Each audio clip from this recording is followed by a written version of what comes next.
But perhaps the most common is that we will identify a country that has resources our corporations covet, like oil, and then arrange a huge loan to that country from the World Bank or one of its sister organizations.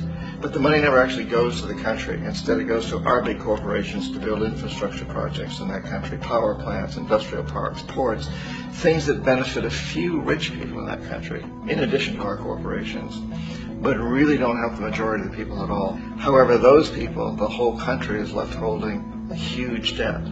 It's such a big debt they can't repay it, and that's part of the plan, that they can't repay it.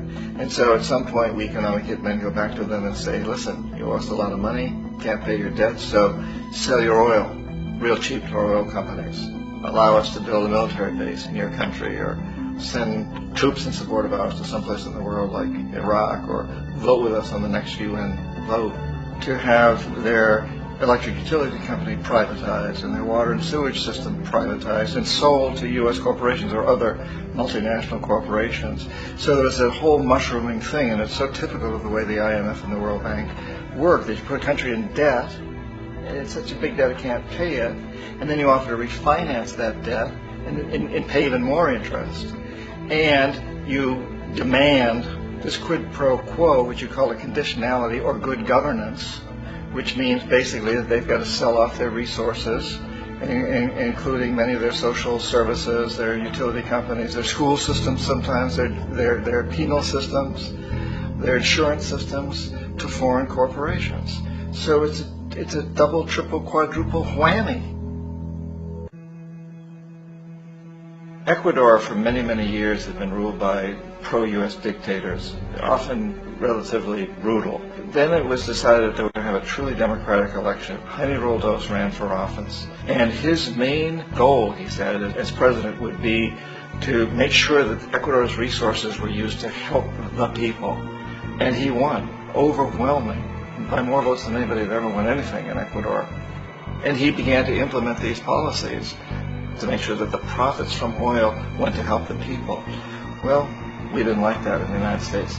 I was sent down as one of several economic hitmen to change Roldos, to corrupt him, to bring him around, to let him know, okay, you can get very rich, you and your family, if you play our game, but if you continue to try to keep these policies you've promised, you're going to go. He wouldn't listen. He was assassinated.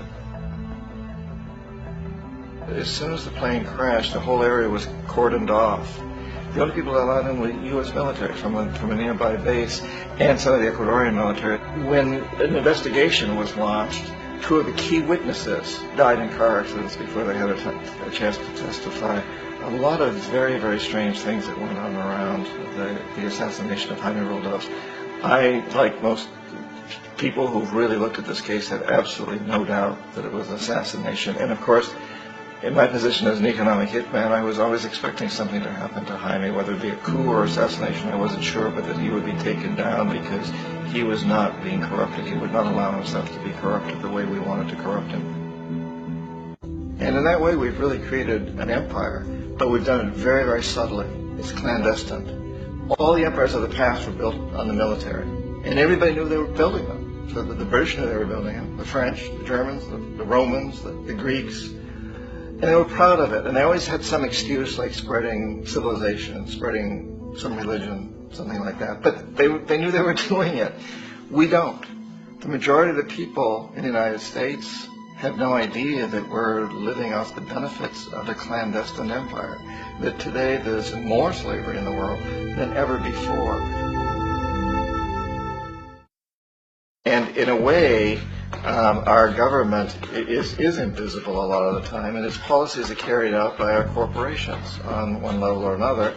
And then again, the policies of the government are basically forged by the corporatocracy and then presented to the government. They become government policies. So it's an incredibly cozy relationship.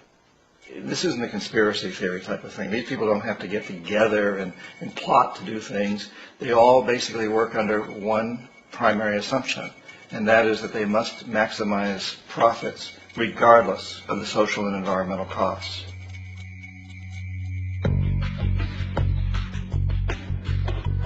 The bank and IMF serve this role on a global scale. The basic scam is simple. Put a country in debt either by its own indiscretion or through corrupting the leader of that country.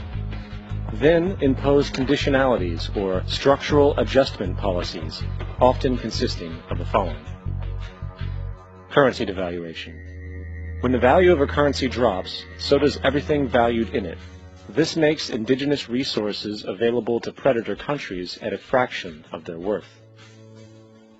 Large funding cuts for social programs. These usually include education and healthcare, compromising the well-being and integrity of the society, leaving the public vulnerable to exploitation. Privatization of state-owned enterprises. This means that socially important systems can be purchased and regulated by foreign corporations for profit.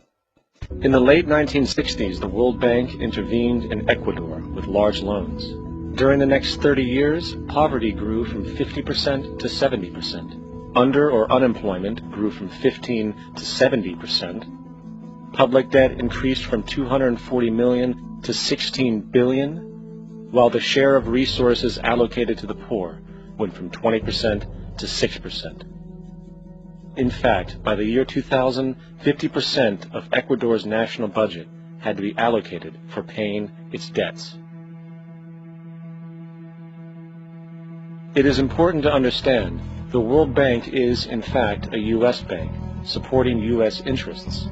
For the United States holds veto power over decisions, as it is the largest provider of capital.